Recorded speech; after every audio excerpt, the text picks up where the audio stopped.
We are beginning Unit 6, where we're going to be talking about laws of exponents, expressions, and factoring. All right, so let's take a look at these two statements and what we're going to need to be able to do. This says add and subtract polynomials of degree 1 and degree 2. So the change here in this Unit 6 is that we're going to be looking at degree 2, which is exponents, because we're no longer talking just about x, but we're talking about x squared, all right? And beyond x squared. But that's what it means degree 2, all right? We're also going to need to be able to multiply polynomials of degree 1 and degree 2. Again, so we're moving on to x squared. So we're going to be looking at exponents and not just 2 when we talk about laws of exponents, all right? Now, so let's take a look again at some polynomials. This page here lists some polynomials with some different degrees, all right? So again, a polynomial with a degree 0 is just like a 6. It's a whole number, right? It's one term, we have a monomial, all right? Now, here, this x plus 3, we've been talking about x plus 3. This is a linear, okay, degree 1. And it does have two terms, so we call it a binomial, all right? We'll be looking at binomials in this unit, but our x is going to be like an x squared, okay?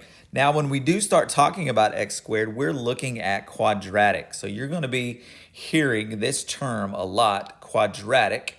And of course, it's degree 2, all right? You can see here. Now then, again, this is just one term, so we call it a monomial, all right? Now notice here we have 3 terms. Our x has a, or our largest exponent here, x to the 3rd, okay? So that's a degree 3.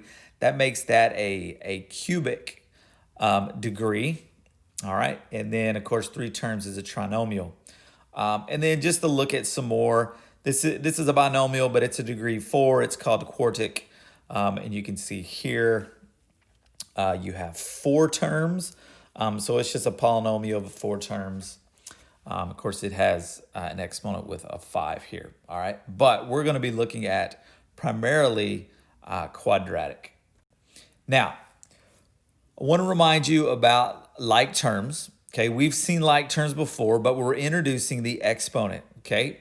So if you have the same variable and the same exponents, then you have like terms. You can see in this example, we have 1, 2, 3, 4, we have 5 terms, and we'll simplify it down to 3 terms.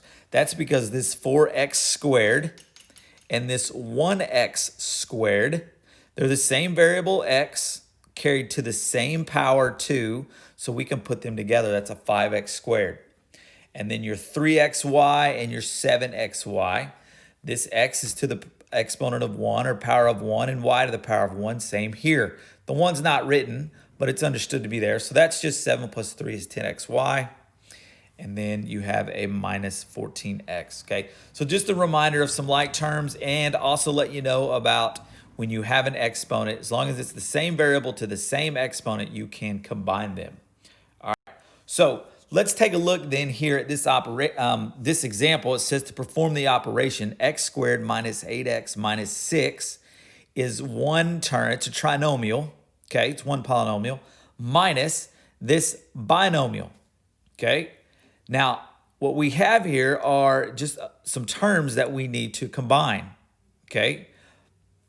So we're looking for like terms. Let's identify whether or not we have like terms. So we have an x squared here and an x squared here. So we can combine them. But do notice that the operation is subtraction, okay? So this is x squared minus x squared, all right? So we could technically, if we wanted to, we could go ahead and write that out. So that's x squared, and then we have minus x squared. Then we look at our x to the 1 power. So we have a minus 8x and a minus negative 2x, because that's inside the parentheses, okay? Be careful when you have these terms inside the parentheses that this negative has to be distributed to both of these terms, okay? Let me erase my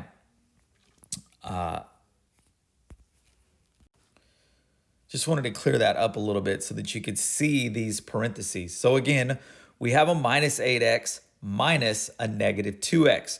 So the way we would write that out is we would write the minus 8x, but then the minus negative 2x would just become plus 2x.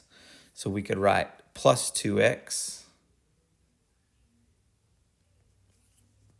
And then finally, we have a negative 6, and then we don't have any other term over here, so we could just write minus 6. Okay. So if we were putting together or subtracting these polynomials, we would end up with, we have our x squared minus x squared. So that's 1x squared minus another x squared. So we can, basically that becomes 0.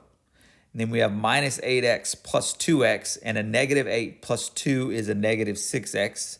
So we have negative 6x, and then we have our minus 6. And that would actually be our final answer, okay? All right, so that's a little information about the new Unit 6, and then a problem there where we are subtracting polynomials.